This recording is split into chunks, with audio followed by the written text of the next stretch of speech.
자, 정치와투 현역 의원과 함께하는 시간이죠. 두 분과 함께하도록 하겠습니다. 더불어민주당 김성환 의원 자리하셨습니다. 안녕하십니까? 네, 안녕하세요. 김성환입니다. 네, 국민의힘 조혜진 의원도 나오셨습니다. 안녕하십니까? 예, 반갑습니다. 조혜진입니다. 예, 두 분께서 좀 여러 소식들이 좀 들려서 그것부터 좀 듣고 말씀을 좀 나눌까 하는데, 김성환 죄송합니다. 의원께서는 원내 기획 수석 부대표가 되셨어요? 네. 네. 윤호중 원내대표가 임명이 그러니까 이제 선출이 되고 나서 네. 보통 이제 원내 수석 부대표가 한 명이었는데 네. 저희 당은 뭐 의원 수도 많고 해서 대야 협상을 주로 하는 이제 운영 수석 부대표하고 예. 당내 이제 입법을 둘러싼 여러 가지 이제 전략 기획 그리고 당정청 소통 이런 걸 담당하는 기획 수석을 이제 투톱 수석 체제로 바뀌면서 네. 제가 기획 수석 부대표를 맡게 됐습니다. 예. 그럼 구체적으로 많이 앞서 이제 대충 어떻게 일을 한다는 거 말씀해 주셨고 많이 바빠지시겠네요. 네, 뭐 지금도 제가 당의 탄소중립 특별위원회 실행위원장을 맡고 있어서 그 일만 해도 벅찬데요. 네네. 일이 한 두세 배 정도로는 많이 늘어난 것 같아서 걱정이 태산입니다. 야당 의원들도 많이 만나셔야 될 거 아니겠습니까? 그 일은 주로 운영수석 부대표가 맡긴 하는데요. 네. 아무래도 하다 보면 우리 이제 야당 의원님들도 같이 뵙고 협조요청도 많이 해야 될 상황이죠.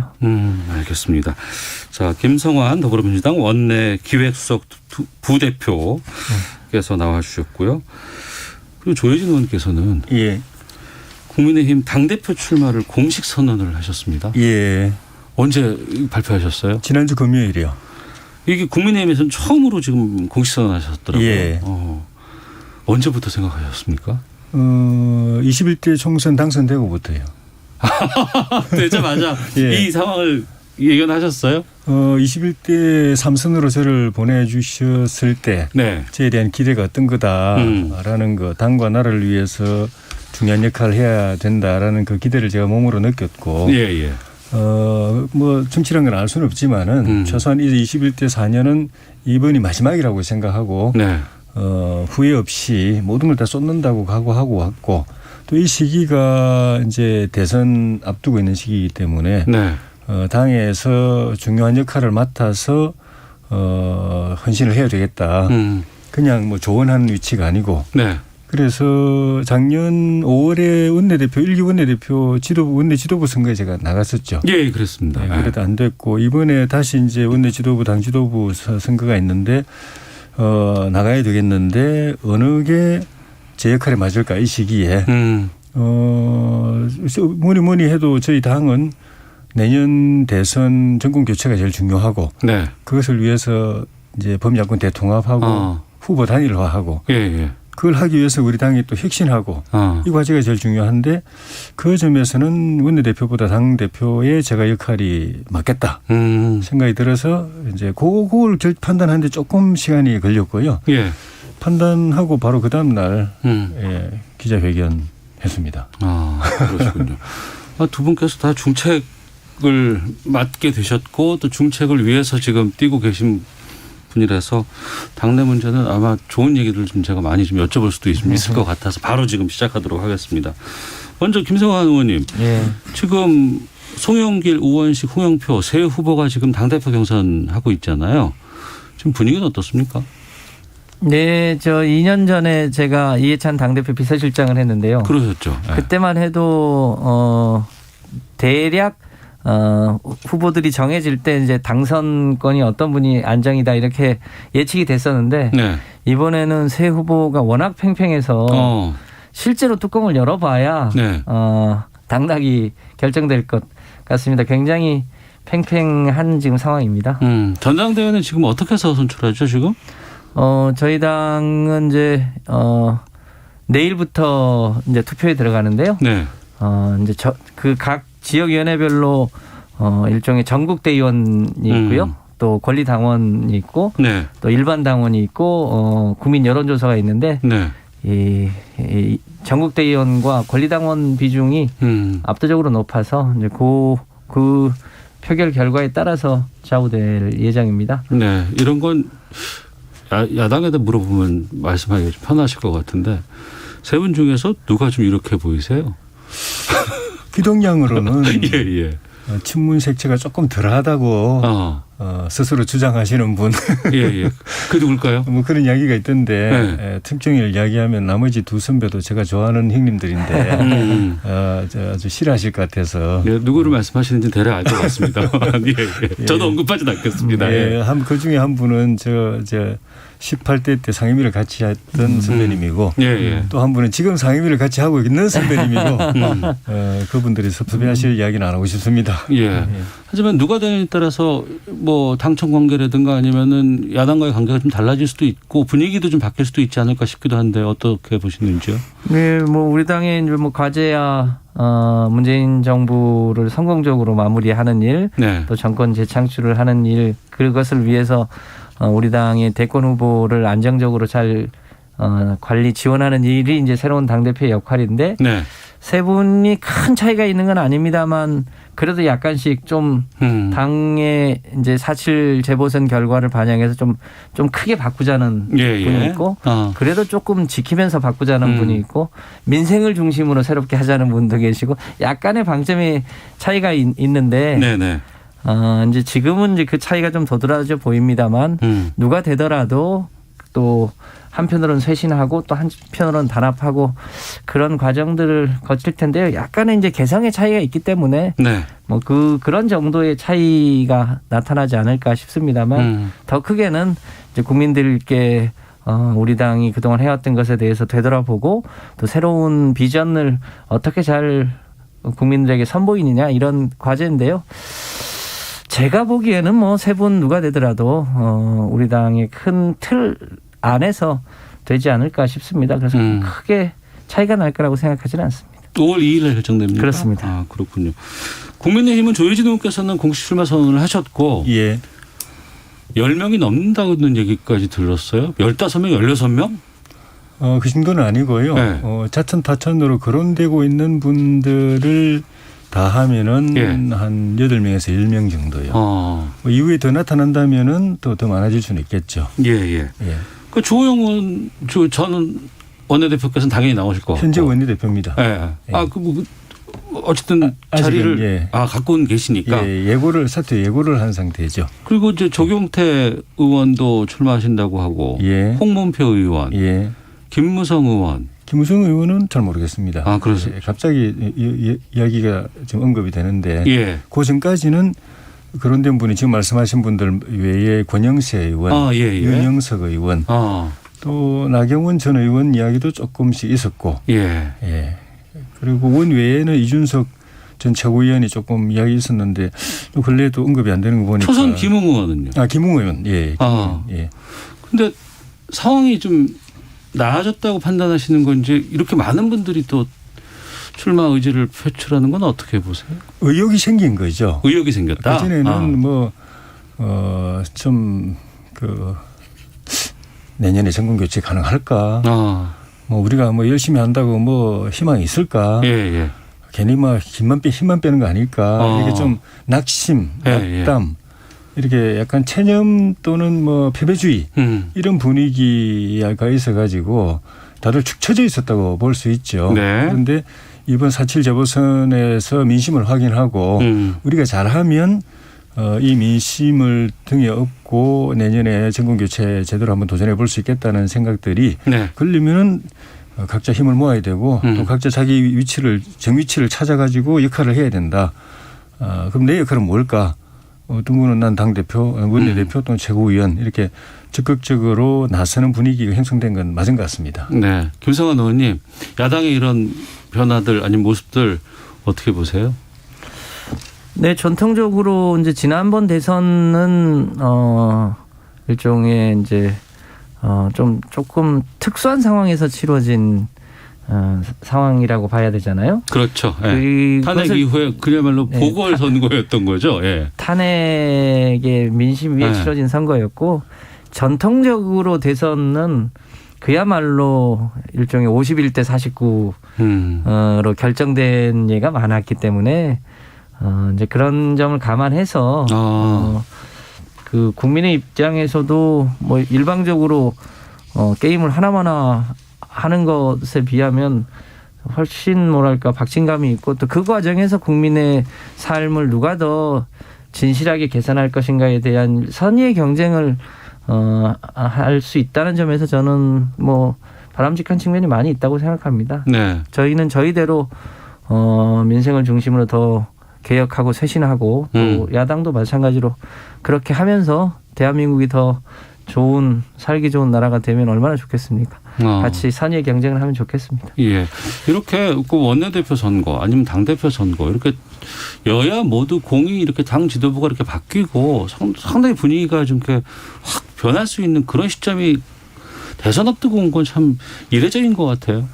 원내 지도부 선거는 대개 이제 임기가 비슷하니까 네. 그런데 당 지도부 선거는 대개 각 당이 임기를 2년을 채운 예가 많지 않아 가지고 중간에 저 당이 뭐 갑자기 당대표 뽑고 좀 이따 이 당이 갑자기 당대표 뽑고 해서 이렇게 겹치는 시기가 많지 않았죠. 더구나 또 대통령 후보 경선까지 이렇게 딱 겹치는 시기가 드물게 이번에 나타나서 주목도 받고 또 열기도 좀 더 뜨거워지는 것 같고 그리고 누가 되는가가 중요하고 누가 되어야 될까 또 당원들이나 또 지켜보는 국민들이 다 좀 주목도가 높은 그런 선거가 됐습니다. 네. 게다가 지금 내년 3월 9일이 이제 대통령 선거가 이제 앞두고 있는 시점이기 때문에 또 성적표가 바로 나올 수밖에 없는 상황이잖아요. 그 모든 지금 정치권의 일정은 내년 3월 9일로 향하고 있는 것이 아닌가 싶은 생각이 드네요. 사실상 그렇죠. 그렇죠. 네. 네, 알겠습니다. 원래는 이 당대표 선거는 공천권을 그렇죠. 두고 네. 총선 앞두고 선거에 많이 뛰어들어서 그때 경쟁률이 제일 높거든요. 예. 지금 이렇게 경쟁률이 높은 건 좀 이례적이죠. 특히 야당 입장에서 볼 때는. 네. 예, 그리고 정치 이벤트에 대한 이 의미가 남다르기 때문에 그런 것 같습니다. 알겠습니다. 또 국민들의 민심 또 정책의 방향 이런 것들이 다 또 거기에 또 연계가 되어 있기 때문에 하나씩 좀 정치권에 대한 이슈들 좀 여쭤보도록 하겠습니다. 지금 이번 보궐선거에서 2030의 선택이 상당히 좀 주요 변수로 작용을 했고 또 그와 맞물려서 지금 가상화폐에 대한 정치권의 입장도 상당히 좀 이렇게 중요하게 좀 부각이 됐습니다. 왜 정치권에 가상화폐가 이렇게 부각이 될까라는 궁금증도 좀 있긴 합니다만 그것과 다 맞물리는 부분인 것 같거든요. 근데 지금 은성수 금융위원장의 발언과 관련해서 뭐 사퇴 촉구하는 뭐 국민청원은 30만이 몇만이 이제 확인을 못했습니다. 정정하겠습니다. 뭐 계속해서 막 늘었다더라 뭐 이런 얘기들 나오고 정치권에서도 좀 여기에 대해서 많은 좀 해법 같은 것들을 지금 고심하고 있는 것 같은데 어떻게 가야 된다고 보세요? 김상환 의원님께서는. 예, 우선 이 가상화폐라고 우리가 이제 흔히 쓰는데 화폐는 일종의 이 안정성에 기반한 교환 가치 이가 굉장히 중요한데 네. 그런 측면에서 보면 세계적으로 다 이걸 가상화폐라고는 하지는 않고 가상자산 혹은 가상상품 이렇게 표현하는 게 더 정확한 표현이라고들 합니다. 화폐자라는 단어를 아예 붙이는 것이 바람직하지 않아 보인다. 네, 이제 그렇고 은성수 위원장의 표현은 금융위 차원에서 보호할 방법이 없다 이런 거를 조금 표현을 조금 적절하게 하지 못하면서 조금 이제 원성을 산 측면이 있는데요. 어쨌든 지금 요 가상 자산에 이제 이 가상 자산에 투자하거나 뭐 하는 분들의 총수가 거의 400만에 육박하고 하루의 거래 액수도 그 뭐 통계에 따라서 9조 원 정도가 이렇게 거래되고 있는 상황이라 이것을 그 전체를 무슨 불법시하거나 죄악시할 수 있는 상황은 아닌 것 같습니다. 세계적인 추세도 그렇고요. 그래서 특히 이제 선의의 투자자들을 어떻게 잘 보호할 거냐, 그리고 그게 어떻게 이제 투명하고 안정한 시장으로서 관리할 수 있을 거냐. 또 한편으로 이걸 악용하는 일종의 불법 다단계라든지 소위 먹튀라든지 이런 게 실제로 좀 있거든요. 네. 그런 부분들은 어떻게 조금 잘 규제할 거냐 이런 부분에 여전히 조금 이제 법적으로 미비한 대목들이 있어서 저희 당의 이제 정책위 차원에서 이 부분을 빨리 점검하고 예. 입법에 미비점이 있으면 그건 빨리 보완하고 해서 이 가상 이 자산에 대해서 2030 세대가 갖고 있는 또 나름의 희망이 있는데요. 원천적으로 보면 이제 부동산 자산 양극화 때문에 일종의 출구로 가 있는 것도 없지 않기 때문에 네. 부동산 양극화를 축소하는 방향으로 가는 것과 함께 이 문제를 좀 같이 해결하려고 네. 뭐 다각적으로 검토 중에 있습니다. 아, 국민의힘은요?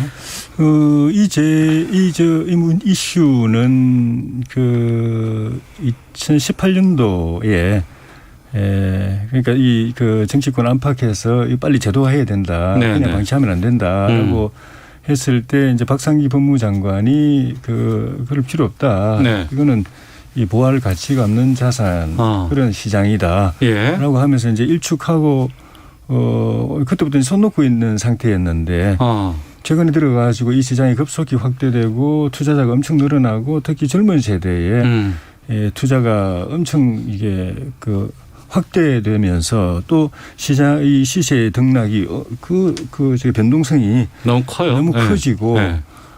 그런 상황인데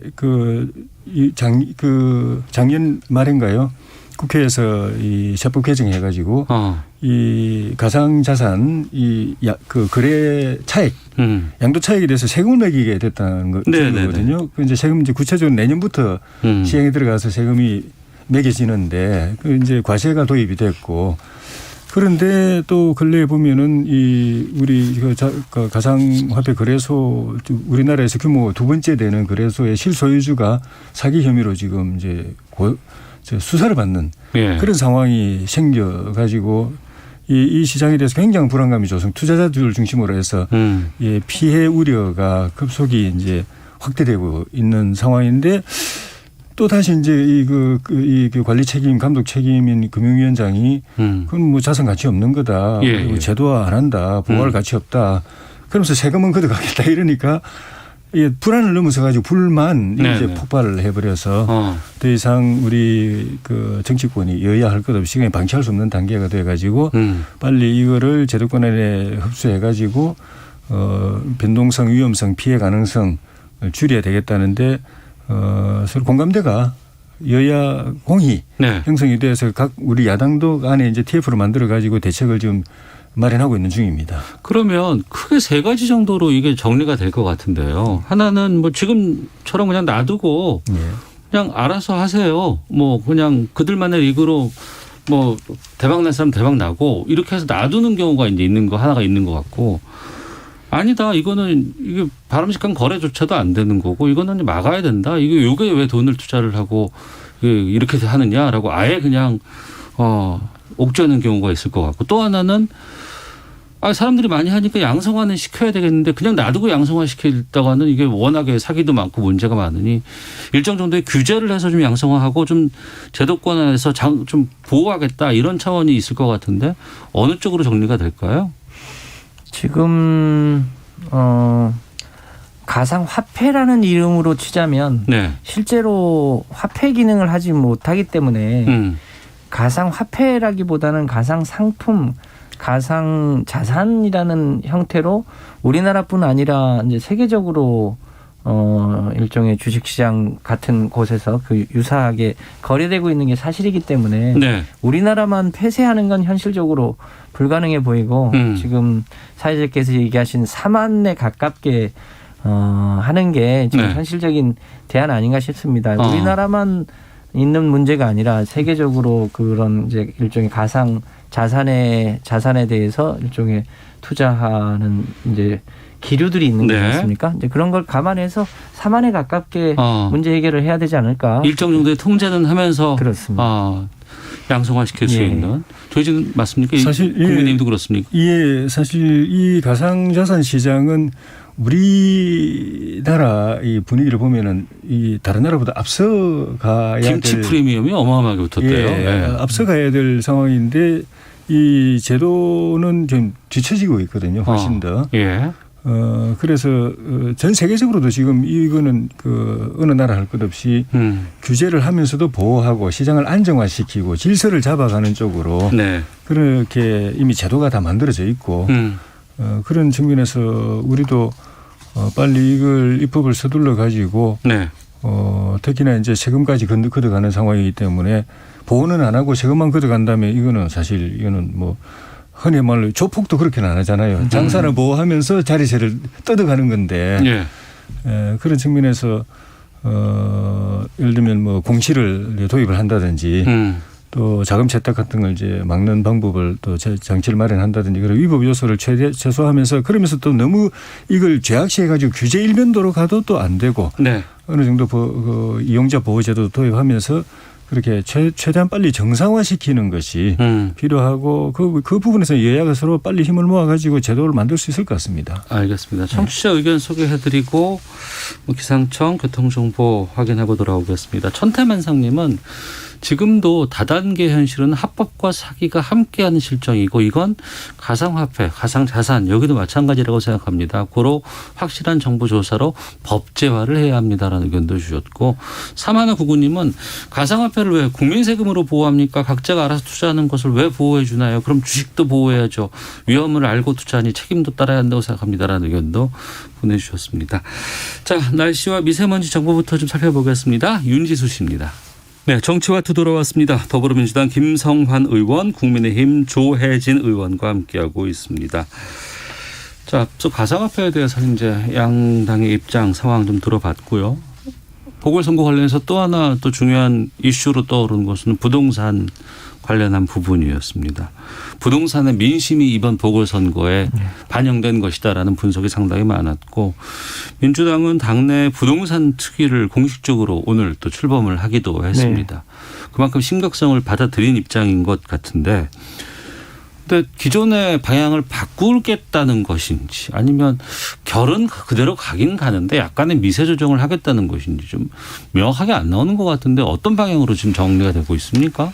네, 이번 이제 4.7 보궐선거를 통해서 나타난 민심의 핵심으로 보면 근본적으로는 우리 정부가 부동산 시장 안정을 하겠다라고 한 건데 네. 결과적으로 보면 부동산 가격이 많이 상승해서 이 소위 자산 양극화가 심해졌고 그래서 이제 집이 없는 사람들은 양극화가 심해진 것 때문에 이제 불만이 커졌고요. 네. 1주택자 역시 값이 오르더라도 세금이 늘어나는 거니까 크게 이익 보는 게 없고 다주택자는 이제 종부세 등을 강화한다고 하니까 나름대로 불만이 있어서 네. 여러 층의 이제 불만이 이제 복합적으로 집 없는 거잖아요. 사람은 아예 어떻게 집 살 염두도 못 내고. 그래서 네.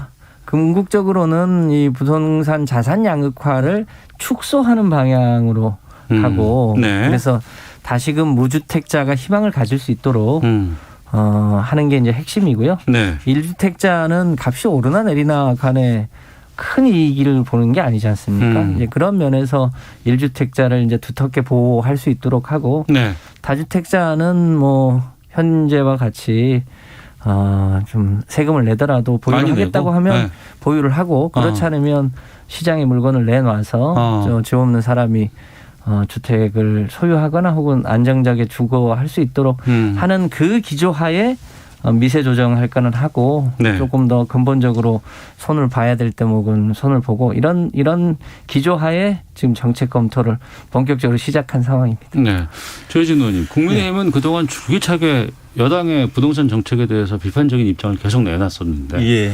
이번에 이런 움직임들은 어떻게 보고 계시는지 또 어떻게 가야 된다고 보시는지요? 그 여당과 정부 스스로 밝히고 있다시피 기본 기조, 기본 정책 방향은 크게 바뀌지는 않는 것 같아요. 네. 우리 김부겸 총리도 후보자도 그 얘기했던 것처럼.